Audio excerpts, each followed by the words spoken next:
affidare. Roma non chiede, Roma non chiede, Roma non chiede affidare. Roma non chiede, Roma non chiede, Roma non chiede affidare.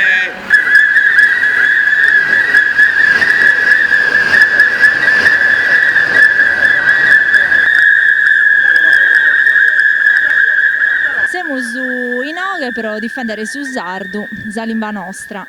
Non siamo d'accordo in questo che il Senato della Repubblica su 30 de triulas, qualche dia a Como, ha deciso. De non ponere su sardu un pari a sasatera limbasa de minoria intro dessa trasmissione de Sarai. Mentre in sasatera regione, in Friuli, in Valle d'Aosta, in Trentino Alto Adige, sa limber de minoria e solo sono state montesas e finanziadas per poter essere impregadas in sus telegiornales, in sus comunicados, in sus programas, in sus documentarios e in altre trasmissioni.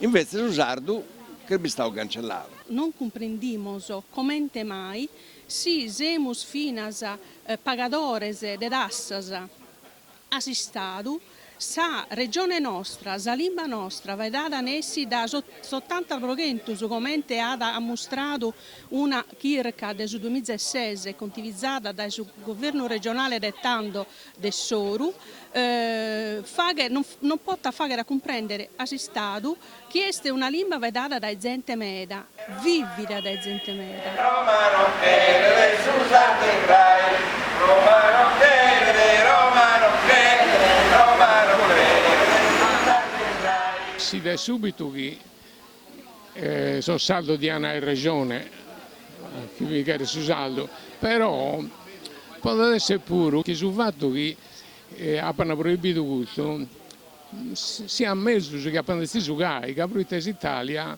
deve fare ancora in baglia un mese in Sardegna, prima che il saldo si chiude. Se noi queremos qualche cosa, non dobbiamo zappare. Dobbiamo arrivare a un momento in cui è consentito l'uso della lingua italiana. Sono noi che questa protesta è un passo avanti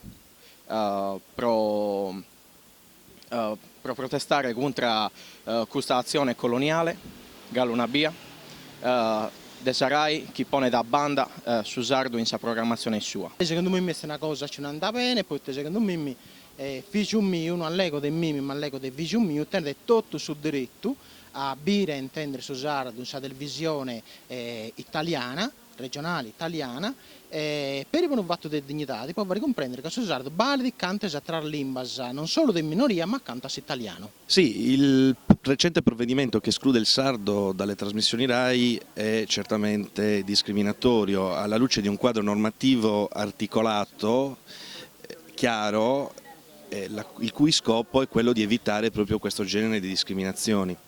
Mi riferisco all'articolo 6 della Costituzione che prevede che la Repubblica tutela con apposite norme le minoranze linguistiche, mi riferisco alla legge 482 del 99 che elenca tra le lingue minoritarie anche il sardo garantendone la tutela e a livello internazionale è sufficiente richiamare la Carta europea delle lingue regionali e minoritarie. Non escludiamo alla luce di questa normativa e alla luce di questo recente provvedimento di agire anche nelle sedi opportune perché il sardo possa avere il suo spazio all'interno della RAI, così come avviene per le altre lingue minoritarie presenti all'interno dello Stato italiano. Quindi in senso questa manifestazione è di protestare contro i gusti strutturati che non hanno dato, ma fino a stare a sorridere a sus politico sardo che quasi di questa cosa non se ne sono avvizzato. Secondo me non è un problema dei nari, proite si nari si bada o veste prodotto o non veste per unione, proite prososate rosemmo e prososardo nono. Roma non chiede, Roma non chiede, Roma non chiede, Roma non chiede, Roma non chiede, Roma non chiede, Roma non chiede a fare dare, non chiede fare dare.